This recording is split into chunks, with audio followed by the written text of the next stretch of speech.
Iceland is on fire. Not metaphorically, not in some distant future. Right now, as you watch this, lava is fountaining hundreds of feet into the air. Towns are being evacuated. Entire streets are cracking open. And this isn't some random disaster that will end next week. This is just the beginning of a cycle that will last 400 years. Let me say that again, 400 years. The ground beneath Iceland has woken up, and it's not going back to sleep anytime soon.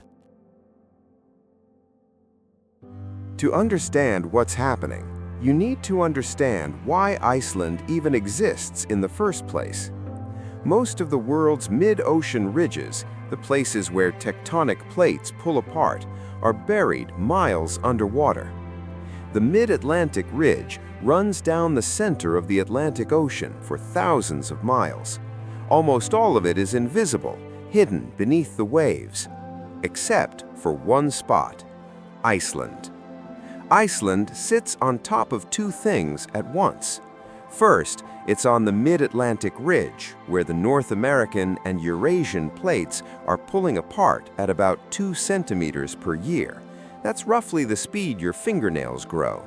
But second, and this is the important part, there's a hot spot underneath it, a column of superheated rock rising from deep inside the Earth, pushing magma up through the crust. That combination is rare, deadly rare.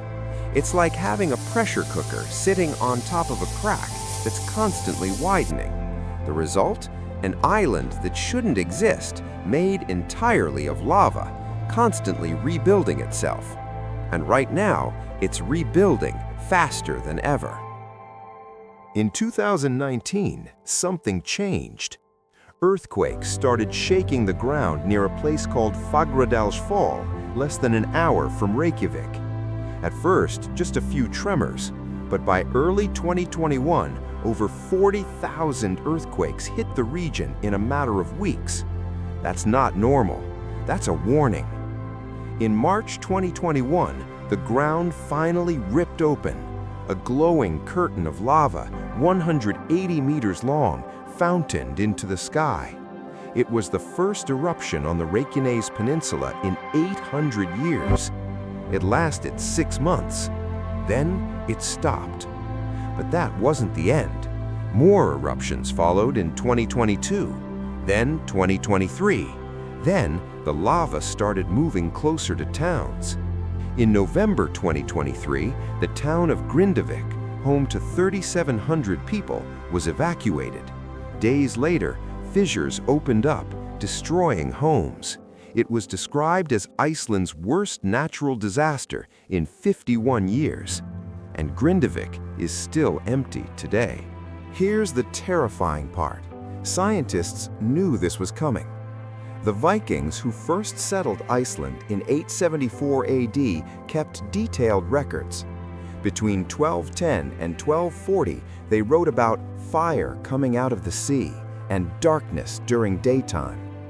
They described the Reykjanes fires, a period of repeated volcanic eruptions that destroyed livestock, ruined farms, and pushed medieval communities to the edge of survival.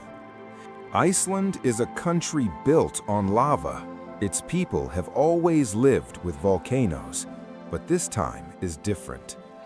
The cycle that's starting now could last 200 to 400 years.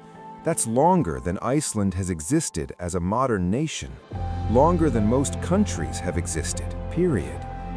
The lava will keep coming, the ground will keep tearing apart, and the people of Iceland will keep building walls, evacuating towns, and adapting to a landscape that refuses to stay still.